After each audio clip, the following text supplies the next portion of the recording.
बिस्मिल्लाहिर्रहमानिर्रहीम। Welcome to the video session किंटब publishers. प्यारे बच्चों, इनिशियली आपके पास इन 3 किताबों का होना जरूरी है। Number 1 general science primary standard CSS series किंटब publishers, number 2 summer pack and number 3 resource pack. Dear students, general science में बुक के अंदर आपकी सारी कॉन्सेप्ट्स हैं और इन कॉन्सेप्ट्स की एक्टिविटीज आपको समर पैक में मिलेंगी। इन दिनों छुट्टियां हैं, you don't have your classes, so you will be able to recognize the things we have studied in book. You will see these activities in your summer pack. अगर आपको कोई सोल्यूशन में मसला हो एक्सरसाइज सॉल्विंग में, तो summer pack can help you in that regard as well. So try to get these 3 books, then we can understand the concept easily. We are studying chapter number 1, classification of living things. इस chapter में हमने सबसे पहले पढ़ा था about 5 kingdoms of living things, जिसमें आपको याद है हमने bacteria, algae, fungi, animals and plants के बारे में पढ़ा था. प्यारे बच्चों, इस चैप्टर में हमने एनिमल्स और प्लांट्स के बारे में डिटेल से पढ़ना है. जो बाकी किंगडम्स हैं इसको हम आगे क्लासेस में डिटेल से पढ़ेंगे.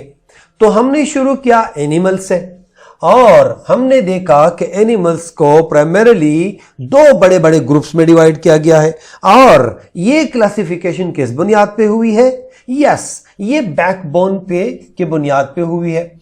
जिन एनिमल्स में बैकबोन है वो वर्टिब्रेट कहलाते हैं, जिनमें बैकबोन नहीं है वो इनवर्टिब्रेट कहलाते हैं. हाँ, अब चूंकि वर्टिब्रेट एक फिर बहुत बड़ा ग्रुप है, इसको मजीद 5 ग्रुप्स में तकसीम किया गया है और इसमें फिशेस हैं, एम्फिबियंस हैं, रेप्टाइल्स हैं, बर्ड्स हैं और मैमल्स हैं.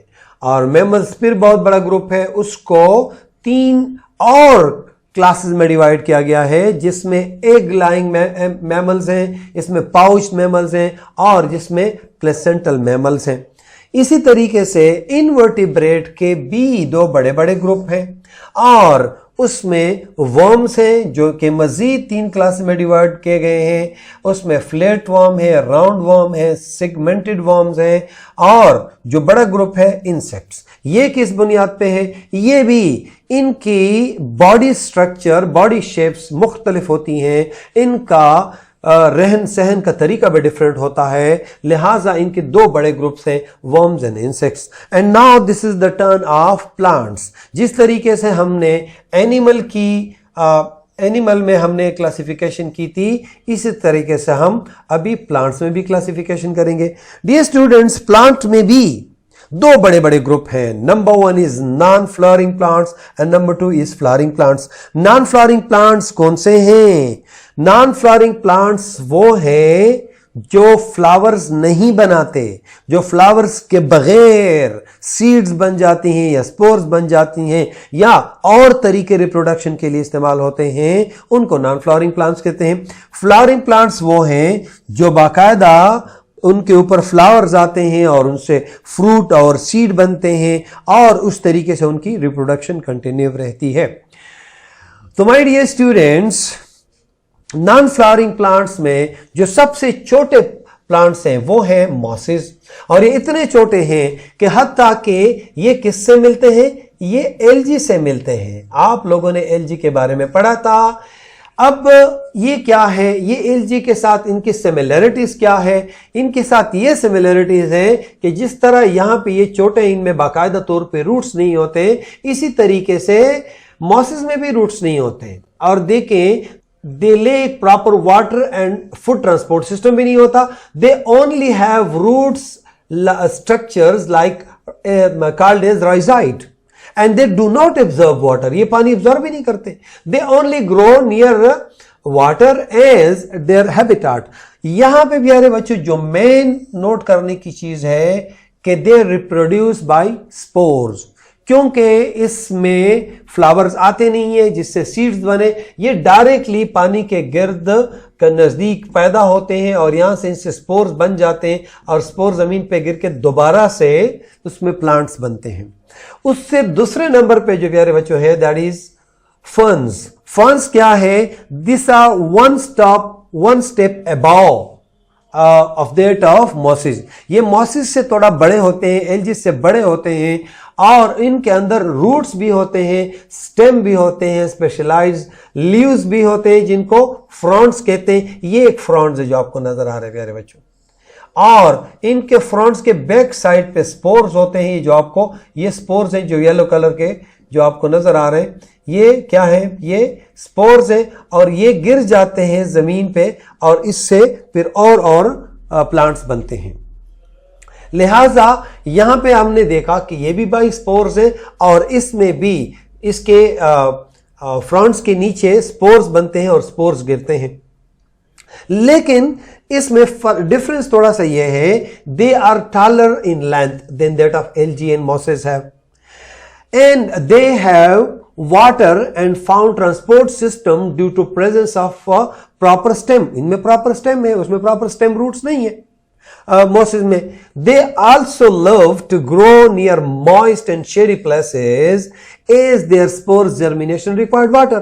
इनके ऊपर जब ये गिर जाते हैं तो उनको दोबारा स्पोर्स को जर्मिनेट होने के लिए पानी की जरूरत होती है, लिहाजा ये भी ज्यादा अच्छी तरह ग्रो करते हैं मॉइस्ट प्लेसेस में, डेम प्लेसेस में जहां पानी ज्यादा होता है। Dear students, non flowering category में जो बड़े दरख्त हैं वो है gymnosperms. These are very beautiful trees. आप लोगों ने कॉनिफर्स को देखा होगा, जब हिली एरियाज में जाते हैं तो आप लोगों ने इनके दरख्तों को देखा होगा। तो let's have a glance on the text. These are also non flowering plants. They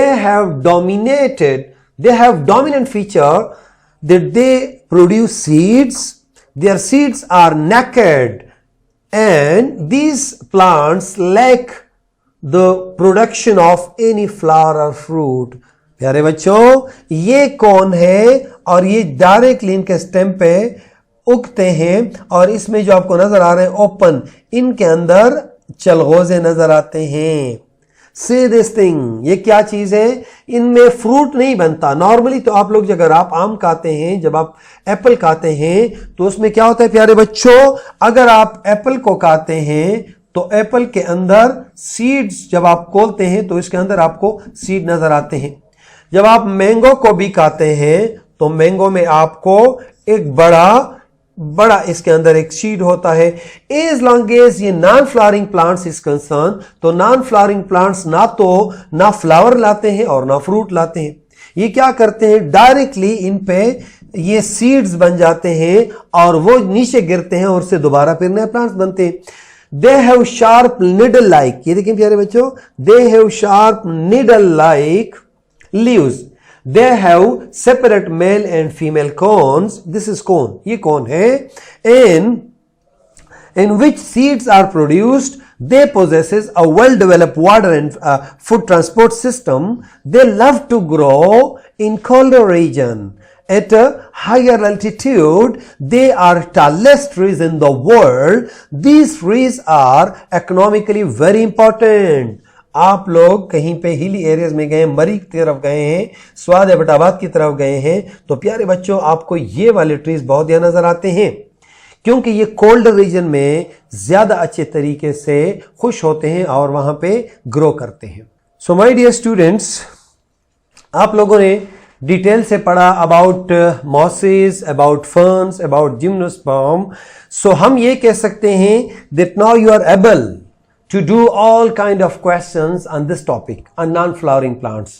so अभी next बारी किसकी है कि आप लोग समर पैक उठा लें और समर पैक में इस टॉपिक के साथ रिलेटेड जितनी एक्टिविटीज हैं वो सॉल्व कर ले, क्योंकि इसके बाद हमने फिर जाना है एक्सरसाइज में और एक्सरसाइज में एज पर और रूल के एक्सरसाइज आप लोगों ने सॉल्व करना है। So well done my dear student, best of luck, अल्लाह हाफिज, see you in the next class इंशाल्लाह।